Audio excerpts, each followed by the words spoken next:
Hi, everybody. This is Lee, and I'm talking about the growth of the concept of political independence in North America.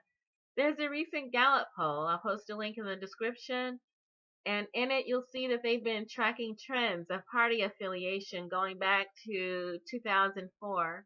So, over 10 years worth of political affiliation trends tracked by Gallup.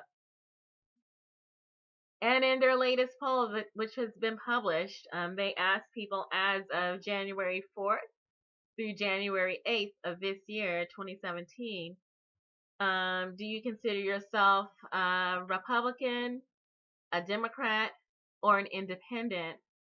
And the responses may surprise some people, but then to some people, it comes as no surprise.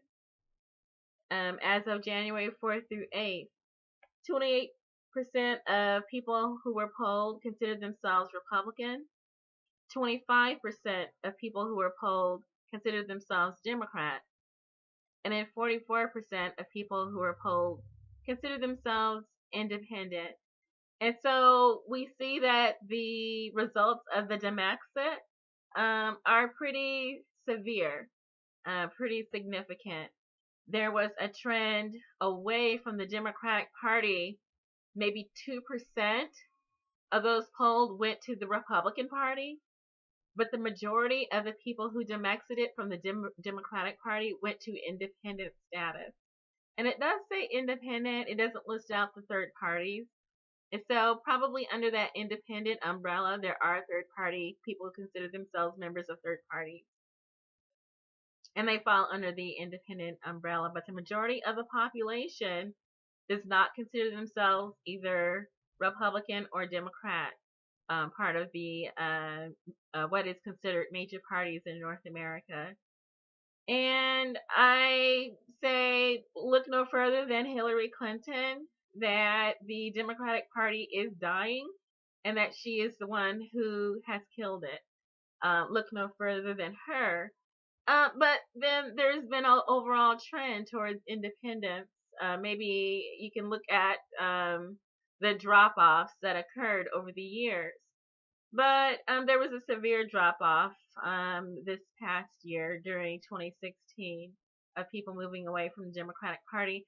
And anecdotally, I can say that many people chose to demexit immediately following the California primary of 2016, where the indications of corruption and collusion and malfeasance just became so apparent that people started trickling out of the party. And then, as more revelations came about of actual proof of the corruption that had been denied and derided and mocked earlier, that it had been proven that members of the party elite of the Democratic Party had actually attacked the voters and suppressed voters and disenfranchised voters. And so, more demexiting. There was a movement away from the Democratic Party, what is considered a celebration of Emancipation Day, which is Juneteenth, June 19th. Many African Americans chose to change their party affiliation to either independent or something else other than Democratic. And then there was another movement, significant, symbolic of Independence Day, where even more people demexited from the Democratic Party. And then July 12th, there were more people who demexited from the Democratic Party, and that was immediately following Bernie Sanders' endorsement of Hillary Clinton. That sent more people away. And then, of course, following the events, the gruesome events of the Democratic National Convention, more demexiting. You can see the statistics going back of when they kept polling and see the drop-offs as they happen. And so, again, there were more people demexiting even after the Democratic National Convention. People were finishing their voting for the down ballot Democratic candidates. And then immediately following, individual states that finished their voting down ballot, even more demexiting. Probably Some of the latest races were like Florida, and that was in August, and so another drop off. And then as the general election loomed and became worse and worse, there were some who were browbeaten back into supporting the Democratic Party. But then after the November 11th, people just said, you know what, forget it. I give up. And there was another drop off. And so here we are in January, and the Democratic Party is 25% of respondents. And so this is what has happened. There's a rising tide of independence. That independents are gaining more power, and this is borne out in the fact that many states already have open primaries. And between those open primaries and the caucuses, Bernie Sanders himself, an independent wearing the cloak of a Democrat, was able to almost come. Well, I say almost, but I think many people have accepted that he was truly the winner of the Democratic primary. And so between the open primaries that already existed during, the spring of 2016 and the caucuses, Bernie Sanders was able to gather sufficient support to where he broke even and likely surpassed Hillary Clinton in delegates. After Bernie Sanders ended his campaign, more states decided to open their primaries to independents due to public outcry, and that's what they wanted. And so Colorado and Minnesota opened their primaries to independents. And then Hawaii is considering opening up its primaries to independents. And so is New Mexico. And so the trend is towards more open primaries than closed primaries.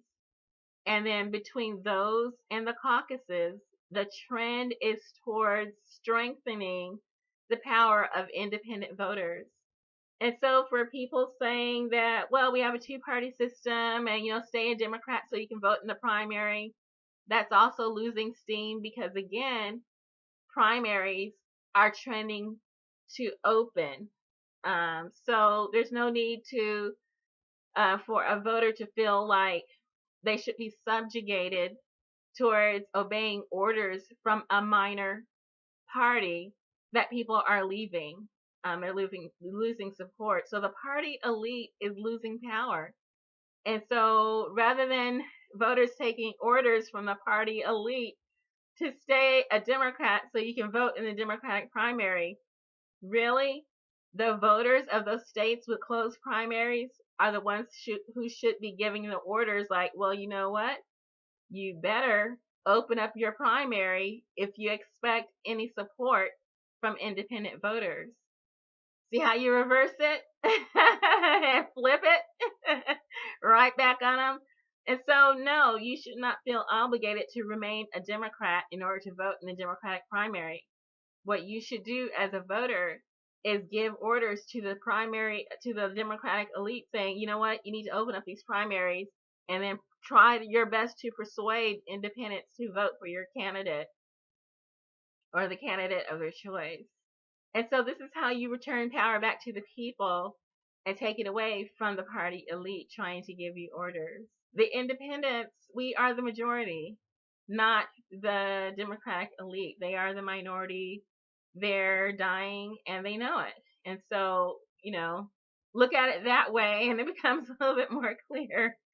And I think it's terrific that there's a growing awareness that the stranglehold that the two-party system has placed on the citizens of North America has been very harmful, very, very harmful. And Bernie Sanders, his campaign was monumental in opening up everyone's eyes who were suffering in silence and were in the midst of despair about the state of the economy, the state of the job situation, the military defense budget, the environment, the future, healthcare, things like that. He actually released everyone to speak up and speak out about these issues. And so whoever responds to these issues, that's who will receive the votes. And if you want independents voting for you, you have to respond to the independents, because independents are approximately 44% of the population. You cannot win any race without them. Good luck.